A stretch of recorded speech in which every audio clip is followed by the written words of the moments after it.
Posso dar máscara, pastor? Graças a Deus. A Deus seja toda a glória, a Deus seja todo louvor e a Deus seja toda a exaltação. Meus queridos irmãos, eu quero vos cumprimentar com a paz do Senhor Jesus. Você que está em sua residência, acompanhando conosco, cultuando conosco nesta noite, que a graça de Deus te alcance na sua casa, quem sabe até mesmo no seu ambiente de trabalho. Tenho certeza que nós iremos aprender uns com os outros nessa noite. Você que pode estar de posse da sua Bíblia, fique com a sua Bíblia aberta. Estaremos fazendo algumas leituras de alguns versículos no decorrer da ministração da mensagem, tá certo? Tendo em vista que o Senhor já está conosco neste lugar e vai continuar falando conosco. Meus irmãos, eu quero convidar vocês para abrir sua Bíblia no capítulo 21 do livro da revelação que Jesus deu a João, do Apocalipse, capítulo 21. Eu quero fazer a leitura, novamente o pastor Zé já fez a leitura, mas eu quero ler com vocês do versículo 1 ao versículo 8, amém? Capítulo 21 do livro do Apocalipse, versículo 1 ao versículo 8. Enquanto você encontra o texto, quero louvar a Deus pela vida do abnegado servo de Deus, pastor Zélio, por ter me convidado, me confiado a oportunidade de estar na tribuna aqui na congregação, onde o mesmo é dirigente, pastor dessa igreja. Que Deus continue abençoando. É verdade que a minha experiência de ministério não se compara à experiência do pastor Zélio, até mesmo por ser um mestre nessa área de escatologia há muitos anos, e nós temos que reconhecer, sou um jovem apenas, um jovem pregador, mas estou aqui, pela misericórdia de Deus, para vos trazer um pouco da palavra do Senhor. Que Deus abençoe, pastor Zé, o senhor, irmão Azano, seus filhos. Deus abençoe o vice-dirigente, presbítero Marcelo, presbítero Jonas Rodrigues, que aqui está, irmão Reinaldo, presbítero. Deus abençoe vocês. Vamos ler, queridos. Apocalipse capítulo 21, versículo 1 ao 8, que diz: E vi um novo céu e uma nova terra, porque já o primeiro céu e a primeira terra passaram, e o mar já não existe. E eu, João, vi a santa cidade, a nova Jerusalém, que de Deus desceu do céu, adereçada como uma esposa ataviada para o seu marido. E ouvi uma grande voz do céu que dizia: Eis aqui o tabernáculo de Deus com os homens, pois com eles habitará, e eles serão o seu povo. E o mesmo Deus estará com eles e será o seu Deus. E Deus limpará dos seus olhos toda lágrima, e não haverá mais morte, nem pranto, nem clamor, nem dor, porque já as primeiras coisas são passadas. E o que estava sentado sobre o trono disse: Eis que faço, glória a Deus, novas todas as coisas. E disse-me: Escreve, porque essas palavras são verdadeiras e fiéis. E disse-me: Mas está cumprido. Eu sou o Alfa e o Ômega, o princípio e o fim. A quem quer que tiver sede, de graça lhe darei da fonte da água da vida. Quem vencer herdará todas as coisas, e eu serei seu Deus, e ele será meu filho. Mas quanto aos tímidos, e aos incrédulos, e aos abomináveis, e aos homicidas, e aos fornicadores, e aos feiticeiros, e aos idólatras, e a todos os mentirosos, a sua parte será no lago que arde com fogo e enxofre, o que é a segunda morte. Amém? Façamos uma breve oração. Querido Deus, continue conosco, seja bem-vindo neste momento da meditação da palavra. Fale aos nossos corações, abra o nosso entendimento, para que venhamos, Pai, nesta noite, para que eu seja um canal teu, Pai, de maneira objetiva, de maneira direta e clara, para os teus filhos que estão cultuando neste momento. Que o Senhor continue manifestando o teu poder entre nós. Pai, alcance cada um que está assistindo com a tua graça e com o poder da tua palavra. É isso que nós te pedimos. Muito obrigado, Espírito Santo, por estar conosco. Em nome de Jesus. Amém, meus irmãos? Meus queridos irmãos, partindo da premissa que vocês estão acompanhando esse estudo a partir do capítulo, desde o capítulo 1 do livro do Apocalipse, eu quero ser bem direto e já entrar nos versículos. Eu vejo que o pastor Zé, de forma maestral, já lecionou esses estudos. Mas nós estamos diante de um livro, queridos, que todos nós sabemos que João escreveu em meados do ano 90, 96 depois de Cristo. E a temática deste livro do Apocalipse é uma temática que vai tratar e vai narrar sobre a consumação do conflito dos séculos. Quando lemos, queridos, esse capítulo 21, é um capítulo onde vai nos promover um regozijo na nossa alma, um regozijo muito grande, porque vai tratar sobre o novo céu e a nova terra. Tendo em vista que vocês, na terça-feira passada, Vocês estudaram o capítulo 20, onde foi tratado que Satanás é amarrado por 1000 anos, os fiéis reinam com Cristo. Vai tratar que Satanás é solto, depois vencido para sempre. E depois o juízo final, a partir do versículo 11 do capítulo 20 de Apocalipse, aonde todos nós sabemos que a morte e o inferno foram lançados no lago de fogo, que esta é a segunda morte. E quando lemos, queridos, o capítulo 21 do Apocalipse, todos nós ficamos a nos perguntar, irmão Marcelo, o que é um novo céu e uma nova terra? Você já parou para pensar e para meditar ou a questionar quando leu a Bíblia e se perguntou o que é um novo céu e uma nova terra? E eu quero trazer para você alguns conceitos. Um novo céu, queridos, e uma nova terra é um mundo novo transformado, ou um novo mundo transformado e redimido, onde Cristo permanece com o seu povo, aonde a justiça dele reina em santa perfeição. Observe que o versículo 1, João vai tratar sobre o estabelecer da justiça de Deus em santa perfeição, de maneira completa, de maneira perfeita. E ele diz que um novo céu e uma nova terra foi visto por ele, porque já o primeiro céu e a primeira terra passaram e o mar já não existe. Observe, queridos, que João está afirmando aqui que a terra que nós estamos habitando, ela, biblicamente falando, ela será totalmente destruída, porque tudo que é marcado pela eficácia do pecado, pelas marcas do pecado, não terá vigor e poder diante ou perante a glória de Cristo, ou a glória de Deus. Então tudo que tem eficácia de pecado será disseminado, será anulado, será aniquilado pelo novo céu e a santa justiça de Deus, que será estabelecida para aqueles que perseveravam e perseveraram em Cristo e em seu evangelho e em sua palavra.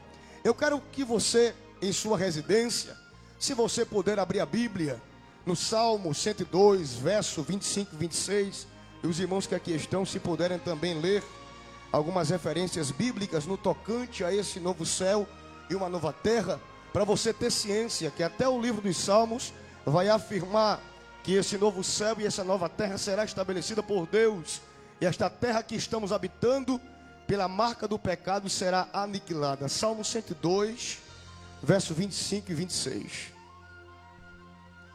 Pode ler, pastor José, pode ler.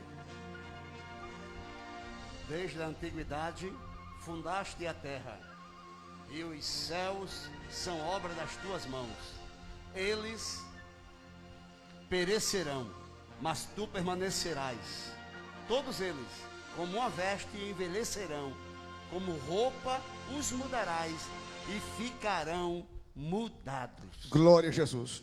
Observe que no Salmo 102, queridos, nesses versículos que o pastor José leu, vai falar sobre a terra perecível, que será destruída. Se outro irmão puder ler Isaías capítulo 65, 17, você vai observar que todas essas narrativas e referências que eu estarei lendo, vai afirmar justamente a este novo céu e a esta nova terra que nós teremos acesso. Isaías capítulo 65, 17. Porque eis que eu crio novos céus e nova terra. Glória. E não haverá lembrança das Glória coisas passadas, nem mais se recordarão delas. Glória a Jesus. Observe que Isaías, escrevendo, o profeta messiânico, diz que as coisas que se passaram nós não teremos mais lembrança. Ou seja, tudo se fez novo, um tempo novo, uma jornada nova, porque teremos acesso à herança com Deus, à herança com o Cordeiro, à herança com Cristo. Isaías capítulo 66 e o versículo 22. Glória a Deus.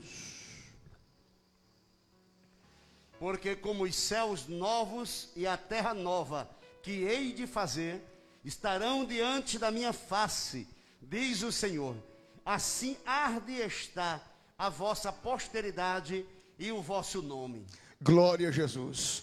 Amém, meus irmãos? Queridos, toda vez que nós lemos esse capítulo 21 do livro do Apocalipse, nós vemos a nobreza de Deus para oferecer a nós que perseveramos nele esta herança extremamente nobre, extremamente rica. Eu estava meditando sobre isso no capítulo 21, e quando João tem esta visão da parte de Cristo, observe que João ele vai dizer que o mar já não existe. Vários comentaristas divergem, inclusive eu tive até um contato com o pastor José no tocante a essa existência, se o mar de forma literal será exterminado ou não será exterminado. Cada um tem uma concepção. E biblicamente falando, queridos, pelos versículos que nós acabamos de ler, nós iremos observar que de forma geral, Deus nunca especificou que o mar de forma literal seria preservado. Tudo seria destruído. Não apenas a terra, não apenas o mar, como também as galáxias, as estrelas seriam disseminados, porque toda esta terra que foi marcada pelo pecado será exterminada para que o novo céu e a nova terra seja estabelecida. Eu estava meditando nisso e eu quero ler com os irmãos aqui em Romanos capítulo 8. Romanos capítulo 8, do versículo 19 ao 22. Paulo vai escrever, queridos, falando sobre as primícias do Espírito, a esperança, a intercessão e a eleição. Pode ler, pastor Zélio. Capítulo 8, versículo 18 ao versículo de número... Capítulo 8, versículo 19 ao 22. Porque a ardente expectação da criatura... Glória a Deus. Espera a manifestação dos filhos de Deus. Por quê? Porque a criação ficou sujeita à vaidade, não por sua vontade, mas por causa do que a sujeitou, na esperança de que também a mesma criatura será libertada da servidão da corrupção, para a liberdade da glória dos filhos de Deus. Glória a Deus. Porque sabemos que toda a criação geme e está juntamente com dores de parto até agora. Glória a Jesus. Todos nós estamos na expectação deste tempo novo. Eu pergunto a você que está assistindo e ouvindo essa mensagem, você já parou para pensar na riqueza espiritual eterna e transcendente que está preparada para você, que está perseverando em Cristo? Observe que a nossa esperança, querido, não é uma esperança material, é uma esperança perecível. A esperança do verdadeiro cristão é uma esperança transcendente, que é inalcançável pela cognição humana, pelo intelecto humano. E Paulo vai dizer que a terra estava gemendo, e todos nós sabemos que no período do milênio, toda esta terra que estava gemendo, ela teve a sua redenção oferecida, oficializada.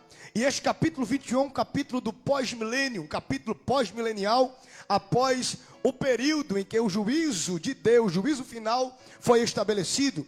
Mas observe que o versículo 1, quando ele vai trazendo essas riquezas, ele vai nos orientar que o céu e a terra serão totalmente abalados e desaparecerão como fumaça. Isso nós iremos ver em Isaías capítulo 51, versículo 6. As estrelas se derreterão, que está em Isaías capítulo 34, versículo 4. E a terra será renovada e se tornará a habitação dos homens, que está em Apocalipse capítulo 21, e nos versículos que nós lemos como base para o estudo desta noite. Thales, por que você está fazendo questão de ler esses versículos? Queridos, porque muitas das vezes nós ouvimos muitas falácias no tocante ao Apocalipse. Uns pregam que o novo céu e a nova terra será essa terra que está estabelecida, esta terra matéria aonde habitamos, mas todos nós sabemos que tudo isso passará e um novo de Deus surgirá.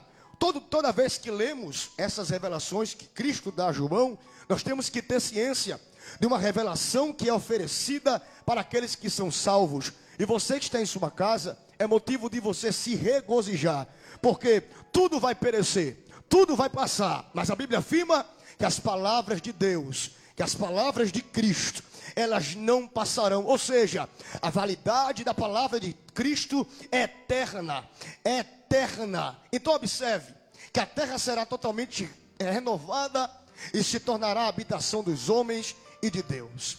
Queridos, quando lemos aqui o versículo 1 e agora partindo para o versículo 2, antes de iniciarmos alguns pontos do versículo 2, vale a pena salientar você dizer, ou perguntar, Thales, por que João afirma que o mar já não existe? Queridos, quando lemos Apocalipse, o mar, ele traz uma concepção de conspiração. Toda vez que nós falamos de mar no Apocalipse, é algo que nos remete à ignorância, a corrupção, a conspiração, a levantes, tudo aquilo, todo tipo de artimanha que se foi levantada ou projetada contra a eficácia e a autoridade do Cordeiro de Deus, ele foi anulado pelo poder da glória. Então observe que João afirma que o mar já não existe. Todo tipo de conspiração foi anulada pelo poder do Cordeiro. E no versículo 2 ele diz: e eu, João, vi a santa cidade, glória a Deus, a nova Jerusalém, que de Deus descia do céu, adereçada como uma esposa ataviada para o seu marido. Quando lemos, queridos, o versículo 2, nós nos deparamos com a nova Jerusalém, que agora está nos céus, e em breve ela descerá à terra como a cidade de Deus. E eu queria pedir por gentileza que o pastor Zizélio abrisse em Filipenses capítulo 3, versículo 20, porque quando lemos Filipenses capítulo 3, versículo 20, nós iremos observar, queridos, a eficácia desta terra que aparecerá, que já está sendo preparada para nós. Pode ler, pastor Zélio. Mas a nossa cidade está nos céus. Sim. Donde também esperamos o Salvador, o Senhor Jesus Cristo. Glória a Deus. Paulo, quando está escrevendo isso, ele afirma: ela está onde, irmãos? Ela está nos céus. E nós estamos fazendo o quê? O que é que um cristão deve fazer enquanto aqui está peregrinando? Nós devemos ter a expectação, devemos esperar por esse dia glorioso. Louvado seja o nome de Jesus. Quando lemos, queridos, também Hebreus capítulo 11, versículo 9, nós iremos observar que a Bíblia, quando vai narrar em Hebreus capítulo 11, vai dizer que até Abraão no Antigo Testamento. Pode ler, pastor. Hebreus capítulo 11, versículo 9. Pode ler. Pela fé Abraão, sim, também na terra da promessa habitou, como em terra alheia, morando em cabanas com Isaque e Jacó, herdeiros com ele da mesma promessa. Versículo 10. Porque esperava a cidade que tem fundamento, glória a Deus, da qual o artifício construtor é Deus. Glória a Deus. Versículo 13 e 16. Todos estes morreram na fé, sem terem recebido as promessas. Sim. Mas vendo-as de longe, e crendo nelas, e abraçando-as, confessaram que eram estrangeiros e peregrinos na terra. Versículo 16. Mas agora desejam uma melhor, isto é, a celestial. Sim. Pela que também Deus não se envergonha deles de chamar seu Deus, porque já lhes preparou uma cidade. Glorificado Aleluia. Seja Deus. Queridos, quando lemos esse capítulo de Hebreus, é muito regozijante, irmão Jonas, porque Abraão teve a revelação de Deus, ele tinha consigo em si que ele era um peregrino em uma terra estranha.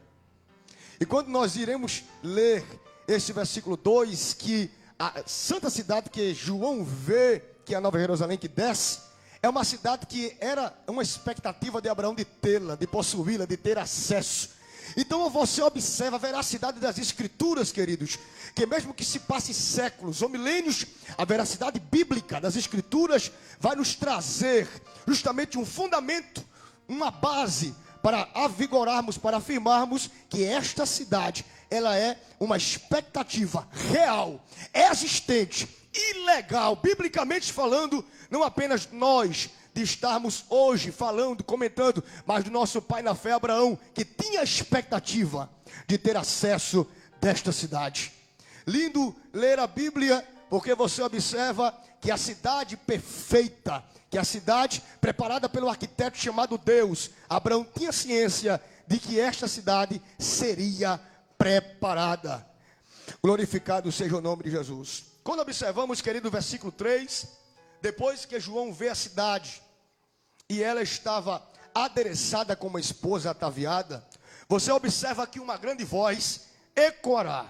Mas antes da voz ecoar, João ele é bem enfático, pastor Zizélio, porque ele diz que a cidade, a forma como ela virá e a forma como ele vê na revelação, é como uma esposa que está preparada, como uma esposa que está em organização. O que nós aprendemos no versículo 2, João está dizendo que aquilo que Cristo está preparando para nós é tão nobre, que é como se fosse uma preparação para um encontro íntimo. João está dizendo que há uma intimidade, há um relacionamento tão empírico, intrínseco entre Cristo Cristo e a igreja, que João aqui prefigura que é como uma esposa que está ataviada para o seu marido.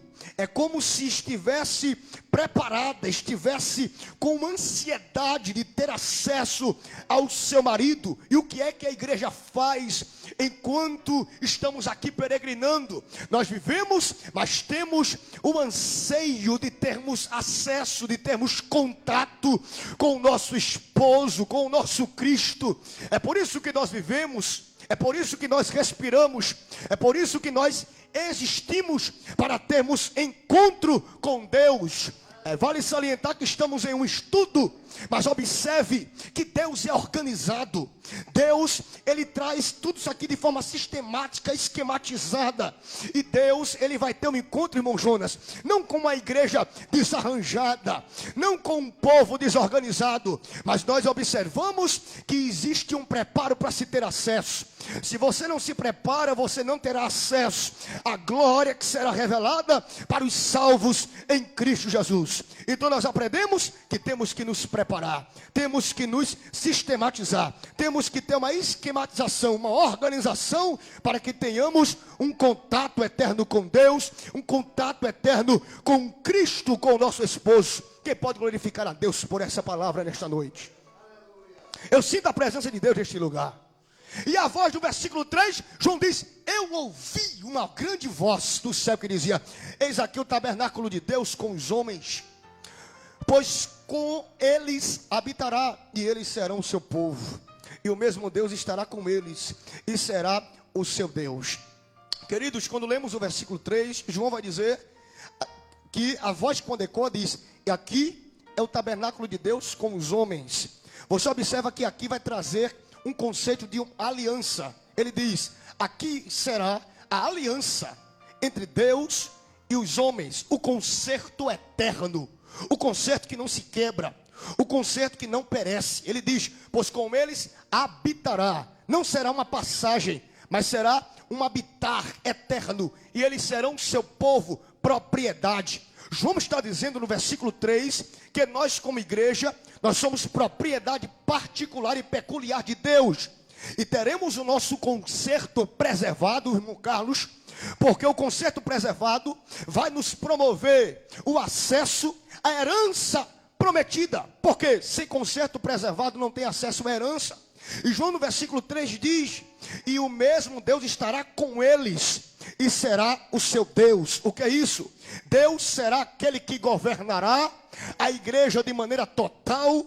Todo o sistema escatológico aqui direciona a um Deus de governo, sem nenhum tipo de, vou dizer assim, de requisitos de oposição, porque todo o capítulo 20 vai tratar sobre a guerra e sobre a vitória de Cristo sobre Satanás. Ou seja, não haverá mais oposição de Satanás contra a igreja. A igreja está livre da perseguição do inferno, das suas potestades, dos seus principados. A igreja está livre da opressão de Satanás e do diabo. E ele diz: Deus estará com eles e será o seu Deus. Ou seja, o governo de Deus estará estabelecido sem nenhum tipo de inimigo ativo contra a igreja. Então, por que devemos ler este livro e ler este capítulo 21 e nos regozijar? Porque constantemente vivemos um tempo de guerras, um tempo de conflitos espirituais, sociais, econômicos, políticos e emocionais. Mas no versículo 3, Deus estará com eles e ele será o seu Deus, sem nenhum resquício de imposição contrária, de conspiração, de oposição, de impedimentos espirituais, para que tenhamos acesso a Jesus, a Deus. E no versículo 4, João vai dizer: e Deus limpará. Quem pode dar um glória para Jesus por esse versículo? E Deus limpará de seus olhos toda lágrima, e não haverá mais morte, irmão Carlos, nem pranto, irmão Jonas, nem clamor, pastor Zélio, nem dor, porque já as primeiras coisas são passadas. Pastor Zé, só poderia ler Isaías capítulo 65 e versículo 17 novamente para a gente recapitular. Glória a Deus. Isaías 65, versículo 17. Porque eis que eu crio céus novos e Sim. nova terra, e não haverá lembrança das coisas passadas, Sim. nem mais se recordarão. Então quer dizer que Isaías está dizendo que nós não iremos mais ter lembrança da eficácia e da atividade do pecado enquanto estivermos aqui, enquanto estivemos aqui? O que João está dizendo? Que toda eficácia e efeito do pecado será removido de nossa lembrança, de nossa existência. Deus aniquilará todos os efeitos do pecado. E ele é bem enfático, porque ele diz: eu sinto graça, eu estudo, mas eu sinto graça. E Deus limpará de seus olhos toda lágrima. Ou seja, Deus removerá toda atividade do pecado, toda eficácia do pecado, toda atuação do pecado, Deus estará removendo.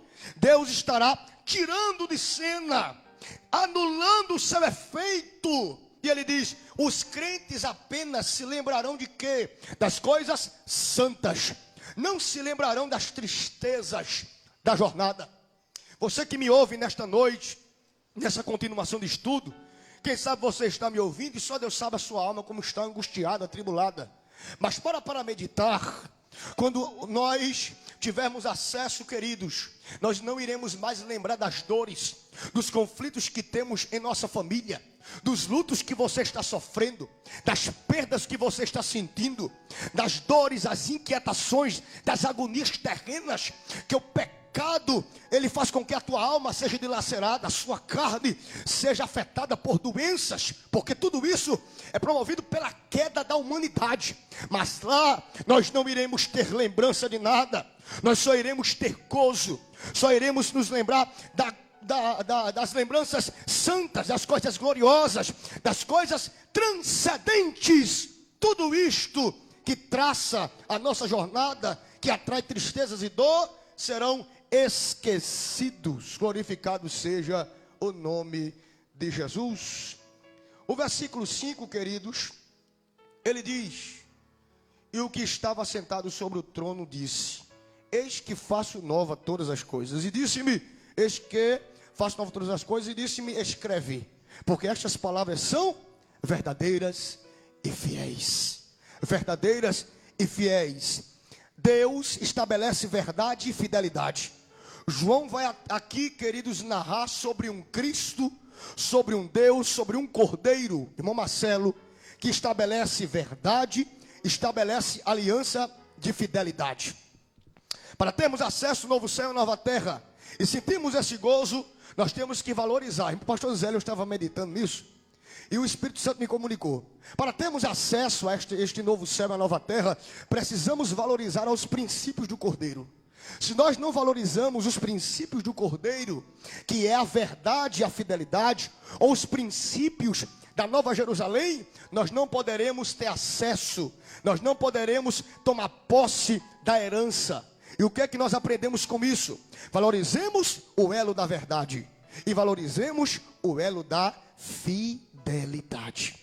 No versículo 6, João vai escrever: e disse-me mais, está cumprido, eu sou o alfa, primeira letra do alfabeto grego. E ele vai dizer: eu sou o ômega, última letra do alfabeto grego, o princípio e o fim. João está afirmando, queridos, que Jesus, quando ele se revela, ele diz: eu sou antes de todas as coisas e sou depois de todas elas. Eu sou antes da humanidade, da existência, da concepção humana, da queda humana. João diz: eu sou antes. Ou seja, se ele é antes, ele tem domínio sobre tudo, ele tem controle sobre tudo que está se regendo sobre a terra. E ele diz: eu sou o princípio e sou o fim. Eu sou o fim porque eu tenho ciência daquilo que se terminará. Eu sou o fim porque eu tenho conhecimento daquilo que será exterminado, daquilo que se findará. A quem quer que tiver sede de graça, lhe darei da fonte da água da vida. Quem vencer, versículo 7, herdará todas as coisas, e eu serei seu Deus, e ele será o meu filho. Irmãos, medita no versículo 7. Quem vencer dará todas.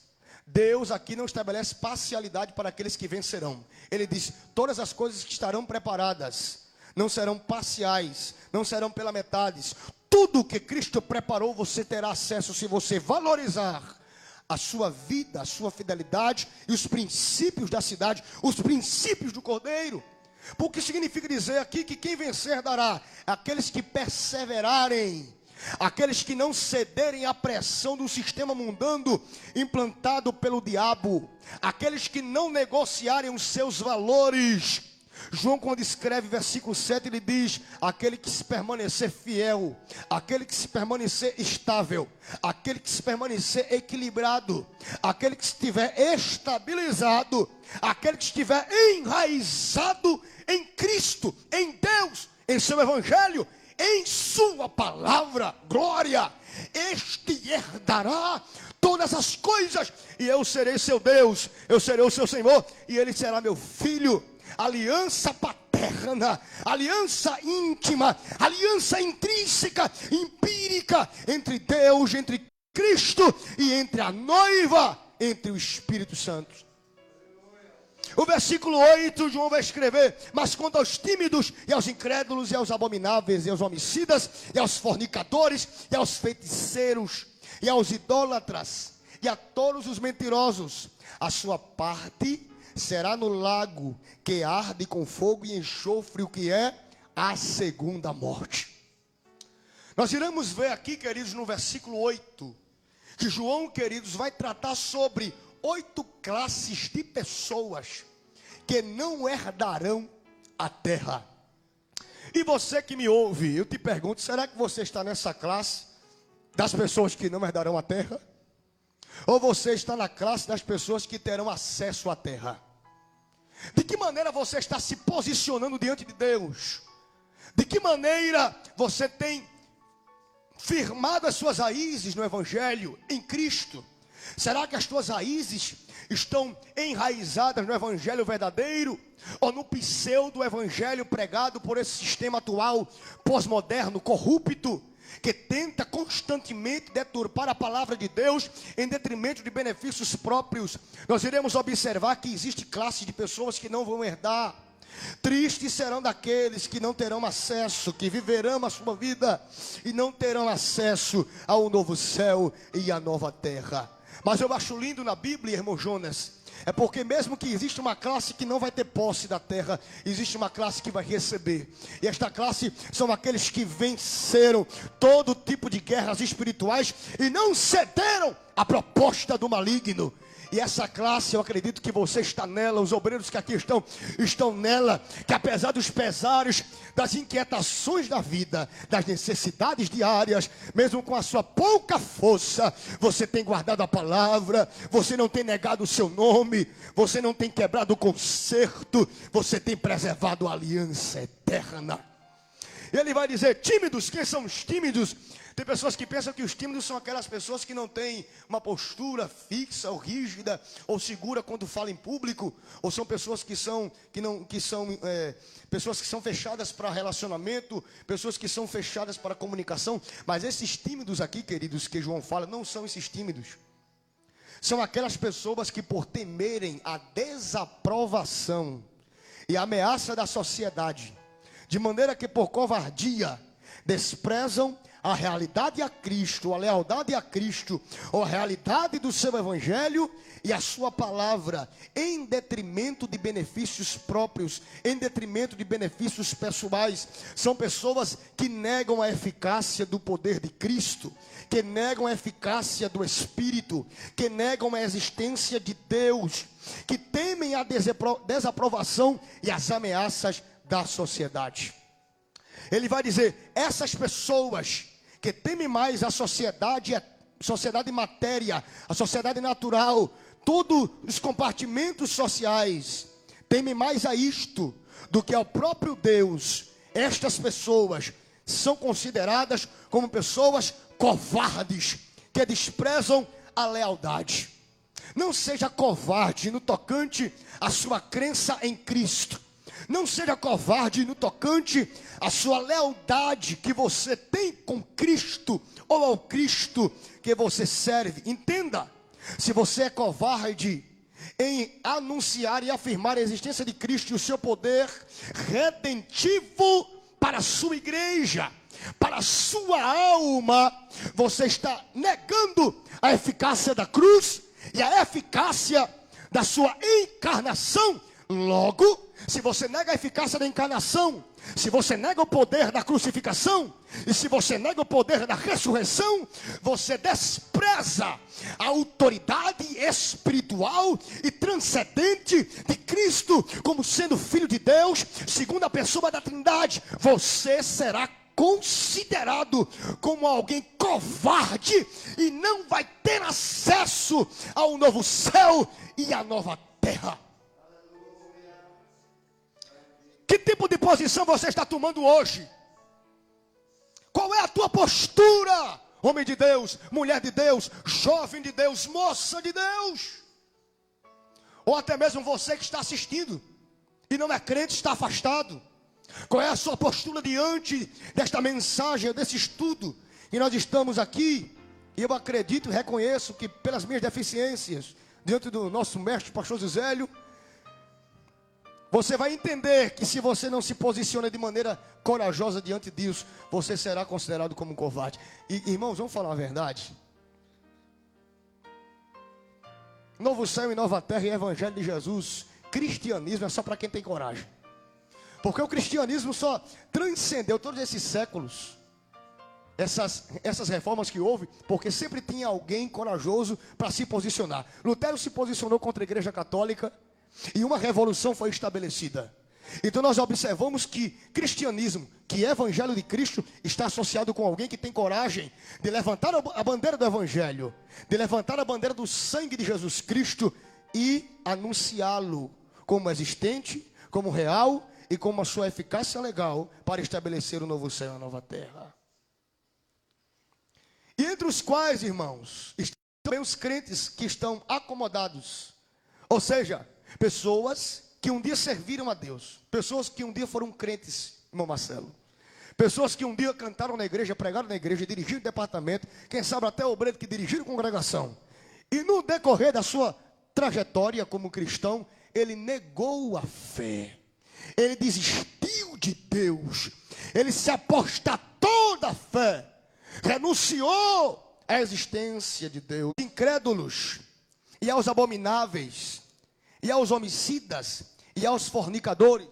Olha o que João vai dizer: aos incrédulos, aqueles que não creem, aqueles que não reverenciam a existência e a eficácia, aos abomináveis, todas aquelas pessoas que praticam atos abomináveis diante de Deus, como por exemplo, homossexualismo, adultério. Observe que a Bíblia vai falar sobre também os homicidas, homens sanguinários, homens que têm em sua vida um bojo, um espírito destrutivo.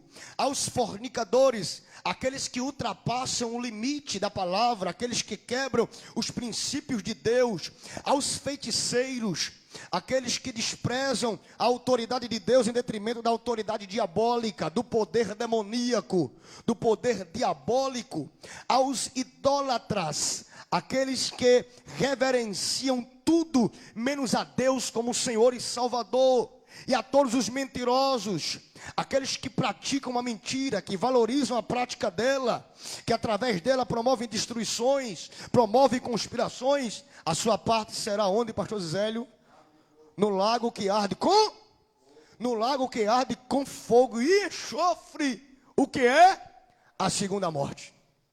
Se a gente ler, irmãos, Apocalipse, aqui capítulo 20, e versículo 14, observe. A morte e o inferno foram lançados no lago de fogo. Esta é a segunda morte. Então, para onde a morte e o inferno foram, essas pessoas também irão. Eu quero perguntar a você que assiste, que destino você quer? O destino eterno com Cristo ou o destino eterno com a morte e o inferno, que será a segunda morte, onde eles foram lançados no lago de fogo? Vamos ler, queridos, vamos continuar lendo.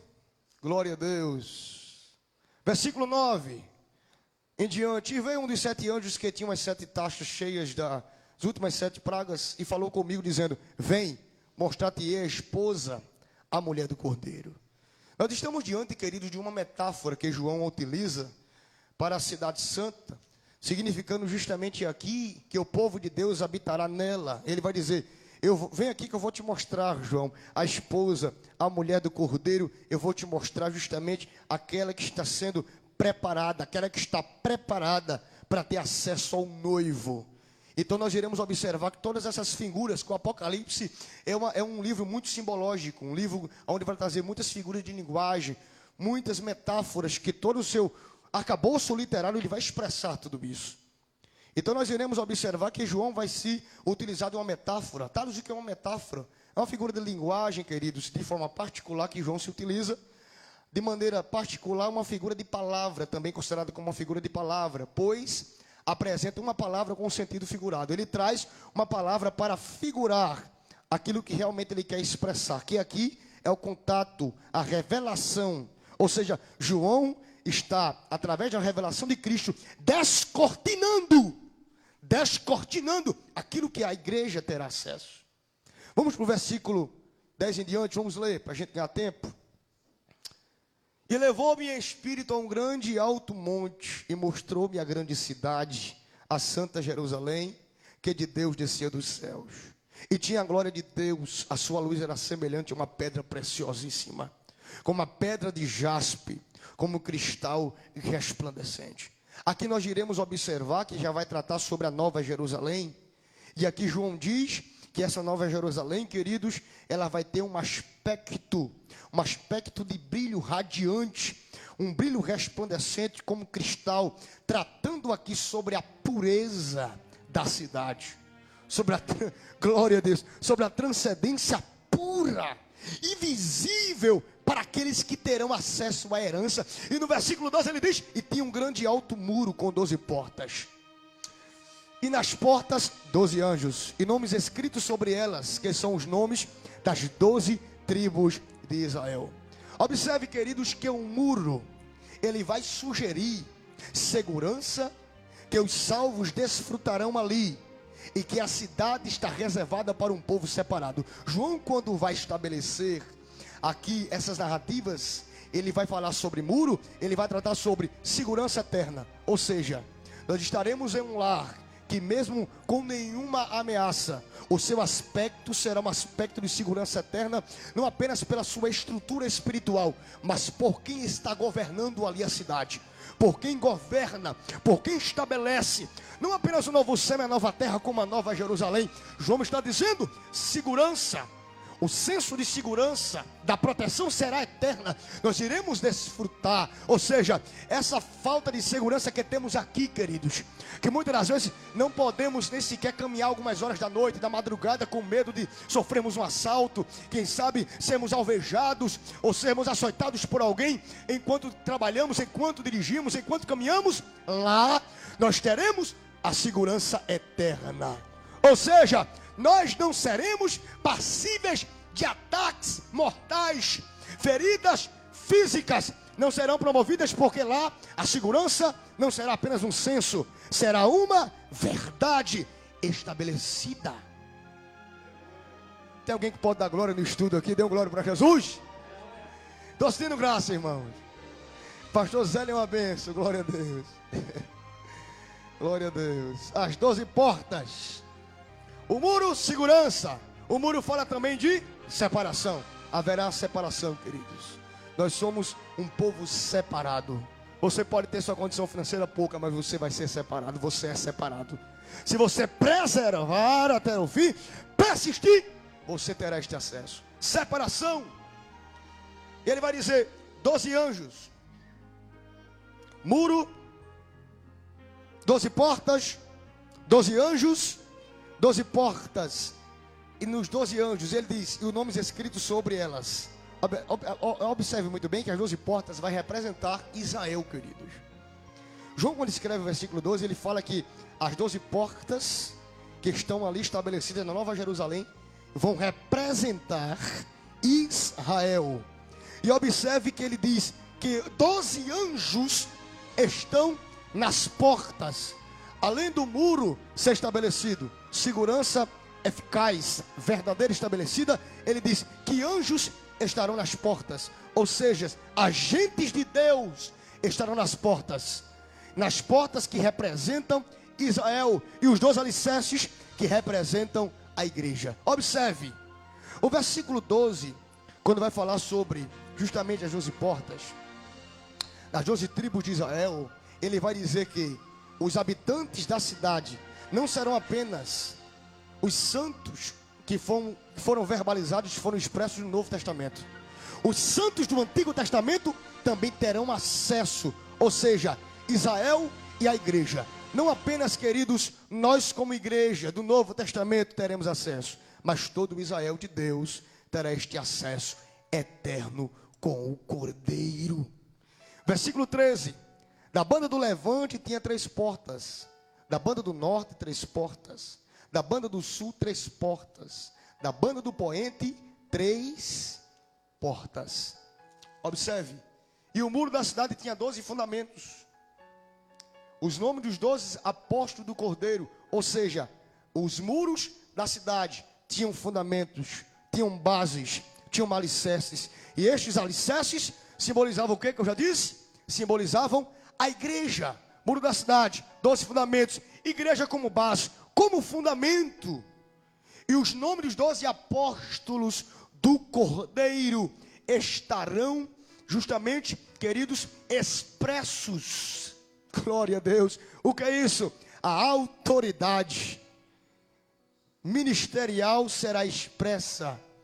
A autoridade será expressa nas portas. Olha que beleza, que lindo, como a Bíblia é incrível. E no versículo, queridos, 15 diz: aquele que falava comigo tinha uma cana de ouro para medir a cidade, as suas portas e o seu muro. E a cidade estava situada em quadrado. Ou seja, nós estamos diante, queridos, de uma nova Jerusalém que será quadrada.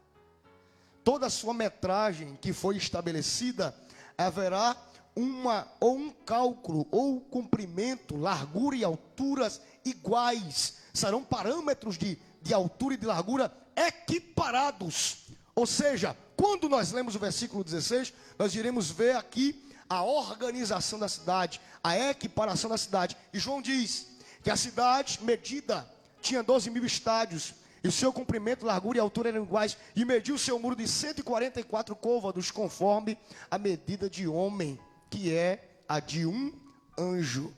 Nós iremos observar, meus irmãos, que quando fazemos esta medida aqui do versículo 16, o tamanho da cidade vai indicar que ela terá espaço, irmão Reinaldo, suficiente para todos os salvos que foram glorificados de todas as eras.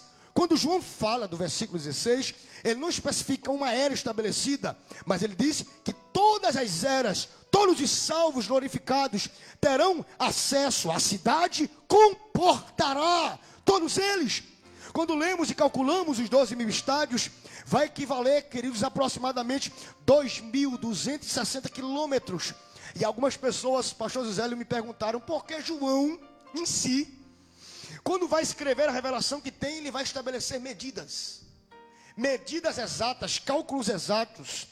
E alguns comentaristas vão afirmar que justamente essa questão, essa medida da cidade, justamente traz a ideia, queridos, da unidade, da uniformização de Deus, que vai justamente coadunar com a igreja, com a quantidade dos salvos de todas as eras, para que não haja nenhum tipo de afligimento, até mesmo bíblico e escatológico. Este número que aqui é estabelecido, esses cálculos que aqui são feitos, é para justamente expressar que o que Deus faz vai encaixar de forma perfeita, vai estabelecer a perfeição de Cristo, a perfeição de Deus, a perfeição do Cordeiro, quando ele se aliança de maneira eterna com a sua noiva, com a sua igreja, aonde a nova Jerusalém vai se encaixar de maneira perfeita a nós que somos preparados e somos tratados e salvos em Cristo,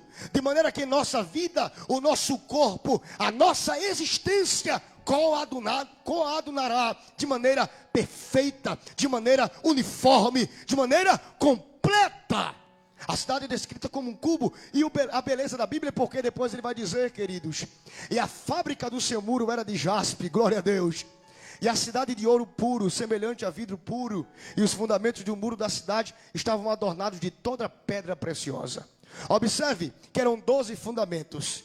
E quando vamos observar, queridos, o primeiro fundamento era de jaspe, o segundo safiro, o terceiro calcedônia, o quarto esmeralda, o quinto sardônica, o sexto sárdio, o sétimo crisólito, o oitavo berilo, o nono topázio, o décimo crisópraso, o undécimo jacinto, o duodécimo ametista, e as 12 portas eram 12 pérolas. Observe que do versículo 19, do versículo 20, nós iremos observar que as cores das pedras que aqui estão descritas por João, elas vão se equiparar com as cores do arco celeste. O arco celeste ou o arco-íris, que simboliza o que, pastor Zezélio? Simboliza a aliança de Deus com os homens. Quando nós iremos observar as cores das pedras que aqui estão descritas, e já vou correr porque já são 9 horas, nós iremos ver aqui a expressa aliança eterna de Deus sendo efetivada na Nova Jerusalém para nós, ou seja, tudo que nos foi prometido nos será efetivado, nos será concedido, nos será permitido termos acesso, porque este pacto, ele é preservado. Ou seja, a aliança aqui não é aliança natural que se fere, que se quebra, que se corrompe, mas é uma aliança eterna que é preservada antes mesmo, queridos, da fundação do mundo, aonde Cristo, ele foi sacrificado antes mesmo como cordeiro, antes da fundação do mundo, ou seja, uma aliança eterna que será efetivada. E as 12 portas eram 12 pérolas. Cada uma das portas era uma pérola, e a praça da cidade de ouro puro, como vidro transparente. Observe que aqui João vai dizer que as 12 portas eram 12 pérolas. Cada uma das portas era uma pérola. Então nós iremos observar, queridos, que a entrada, nossa entrada na Jerusalém, a entrada de Jerusalém será uma entrada tão rica, mas tão nobre, mas tão seleta, que aqui João ele prefigura, ele configura na revelação que ele se tem como 12 pérolas. O que são pérolas? São coisas que são escondidas, são coisas que além de serem escondidas estão preparadas.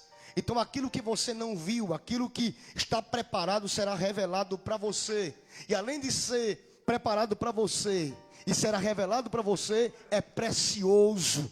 Por que nós estamos trabalhando este texto hoje? E por que o pastor Zizélio está dando este estudo sobre Apocalipse? Porque, queridos, todo o livro do Apocalipse vai tratar sobre um cuidado de Deus com as 7 igrejas, e nós iremos ver que o fim deste livro é justamente sobre a nossa vitória, sobre o domínio do pecado e a concretização de cumprimento de todas as profecias, tanto do Antigo como do Novo Testamento, que vão aqui nos direcionar a uma vitória, a um grito de vitória, a um grito de júbilo, a um grito de glorificação a Deus, pelos cumprimentos das suas profecias, das suas promessas, de maneira que aquilo que é precioso nos será concedido. Cada uma das portas era uma pérola, e a praça da cidade de ouro puro, como vidro transparente. E nela não vi templo, porque o seu templo é o Senhor, Deus Todo-Poderoso. Ou seja, no Antigo Testamento existia um templo. Este templo, dentro do templo, existiam os compartimentos que ali eram oferecidos holocaustos e sacrifícios a Deus, aonde o sumo sacerdote tinha acesso ao Santo dos Santos para aspergir o sangue entre os 2 querubins no propiciatório da Arca da Aliança. Toda aquela liturgia que há no Antigo Testamento, que Cristo, através da sua ressurreição, ele vai estabelecer o tempo da graça para nós. Nós não precisaremos de liturgia na Nova Jerusalém. Por quê? Porque Cristo, porque Deus será o quê, irmãos? Será o Senhor, porque o templo é o próprio Deus. Ou seja, não haverá liturgia, não haverá religiosidade estabelecida, ou liturgia religiosa, para termos acesso ao Criador, para termos acesso ao Pai. João, quando recebe esta revelação, ele diz, lá não teve templos materiais, os governos tributarão a honra devida, e as suas portas não se fecharão. O acesso que foi aberto não se fechará para nós que somos salvos, porque ali não haverá noite, ali só haverá glória, ali só haverá resplandecer da presença, ali haverá iluminação eterna, porque Cristo é a própria luz, Deus é o próprio Senhor, e o templo material, as liturgias foram aniquiladas, e lá, queridos, não entrará nela coisa alguma que contamine, cometa abominação e mentira, mas só os que estão escritos no livro da vida e do Cordeiro vão ter acesso a esta nova Jerusalém. Ou seja, o que é que João vai dizer? As abominações existentes, as abominações atuantes, as conspirações contra o governo de Cristo, o governo de Deus, contra a presença e a era e o tempo do Espírito Santo, não serão mais existentes, porque não lá haverá mais abominação, lá não haverá mentira, lá não vai ter corrupção. A nova Jerusalém que teremos acesso, não haverá mais nenhum tipo de mácula e de mancha do pecado, ou seja, nós teremos constantemente uma aliança de santidade, uma aliança de purificação eterna, preservada e estabelecida com Deus, mas só aqueles que estão escritos no livro da vida do Cordeiro, ou seja, aqueles que aceitaram Cristo, aqueles que não apenas aceitaram como Salvador, mas aqueles que reverenciam Ele como Senhor. Porque uma coisa é você ter Ele como Salvador, aquele que te livra. Outra coisa é você ter Cristo como Senhor, aquele que te governa. João, quando escreve o versículo 7, e diz que aqueles que estarão escritos no livro da vida do Cordeiro, ou seja, são aqueles que são governados por Cristo, e são aqueles que são purificados por Ele, através do seu sangue, e através da sua aliança de regeneração e de salvação. Por isso que você está ouvindo essa transmissão hoje, por isso que nós estamos aqui, por isso que eu estou pregando e tentando ministrar esse estudo nesta noite. Por quê? Porque nós estamos almejando esta nova Jerusalém, nós só estamos almejando a contemplarmos o novo céu e a nova terra, aonde o cansaço será aniquilado, aonde as nossas fadigas espirituais serão totalmente dissipadas, porque o gozo lá é eterno, a glória será eterna, a aliança será eterna. Nós lá não teremos mais medo ou temor de quebrarmos a aliança pela nossa marca da queda, mas teremos um gozo eterno, um júbilo eterno, um sorriso nas nossas faces eternas pela aliança que estamos preservando. Eu queria perguntar ao pastor Zé se eu posso fazer oração pelos irmãos que estão assistindo. Fiquemos em pé, queridos, para encerrarmos nessa noite o novo céu e a nova terra. Glória a Jesus. Louvado seja o nome do Senhor. Você que está assistindo essa transmissão agora, eu quero orar juntamente com vocês. É verdade que eu estou muito feliz em estar trazendo um pouco do que eu sei nesta noite para comentar com os irmãos. Bem verdade que vocês estão sendo muito ensinados pelo pastor Zélio, mas eu quero convidar você para orar. Oremos para que a nossa aliança seja preservada. Oremos para que os nossos fundamentos espirituais e bíblicos sejam preservados, sejam tratados de maneira sadia, para que não venhamos perder a esta herança que está preservada. Feche os olhos e vamos orar. Querido Deus e eterno Pai, Senhor, estou aqui nesta noite como teu servo, como um canal para os teus filhos. É bem verdade, Senhor, que nós estamos vivendo um tempo de muitos confrontos, de muitos conflitos. É um tempo de muitas guerras, de muitos combates espirituais. Muitas coisas estão surgindo para tirar o foco da igreja, para desvirtuar a igreja, para que a igreja venha perder, Senhor, esta oportunidade ímpar e eterna de ter acesso a Ti, sem precisar de liturgias, sem precisar, Senhor, de pressões da religiosidade, as pressões filosóficas e sociológicas deste mundo, com as suas corrupções, com as suas concepções efêmeras de Deus, que negam a existência, a eficácia de Deus, a eficácia de Cristo, a autoridade e manifestação dos dons espirituais, que negam a as manifestações do Espírito Santo que negam a eternidade, Pai, e dizem que apenas a nossa vida, Senhor, esta vida é existente. Muitos não acreditam em vida após a morte, outros acreditam em uma vida após a morte que está longe dos parâmetros que aprendemos. Mas agora eu quero orar para que o Senhor nos ajude a preservarmos estes princípios e estas alianças, Senhor, que o Senhor tem nos oferecido, Pai. Alianças bíblicas, aliança espiritual, aliança de sangue, aliança, Senhor, da graça, por intermédio do teu Filho. Muito obrigado por essa oportunidade. E eu quero orar por tua filha, pelo teu filho, por essa moça, por esse rapaz que ouve essa transmissão, que estava assistindo esse culto, Senhor.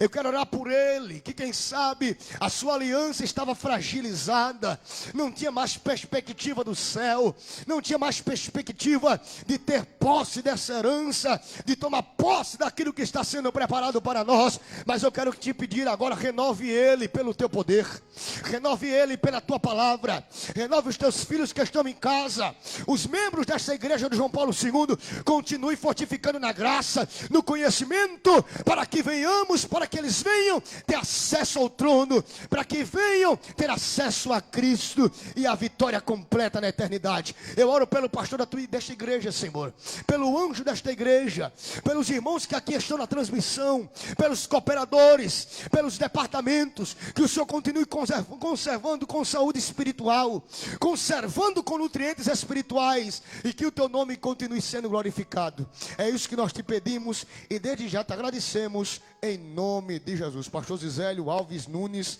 muito obrigado pela oportunidade confiada e o púlpito cedido. Deus abençoe.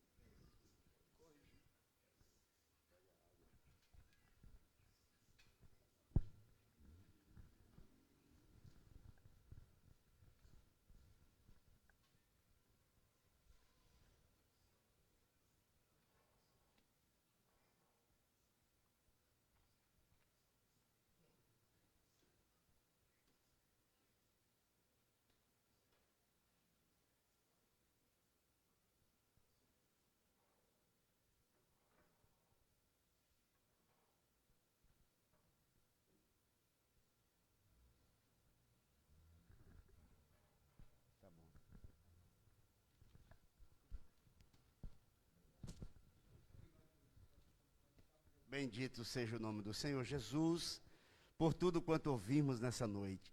O Senhor é bom e a sua misericórdia dura para todo sempre.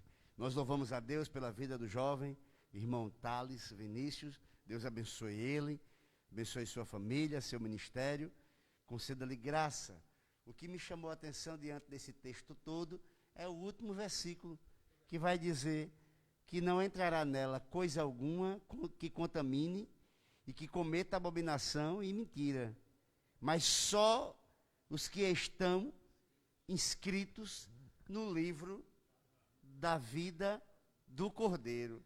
Interessante que para ir para os Estados Unidos da América do Norte, se você morar na Paraíba, tem que ir lá em Recife, tem que entrar no site primeiro tem que tirar o passaporte, ir na Polícia Federal, ser entrevistado, tirar uma foto, depois receber o seu passaporte.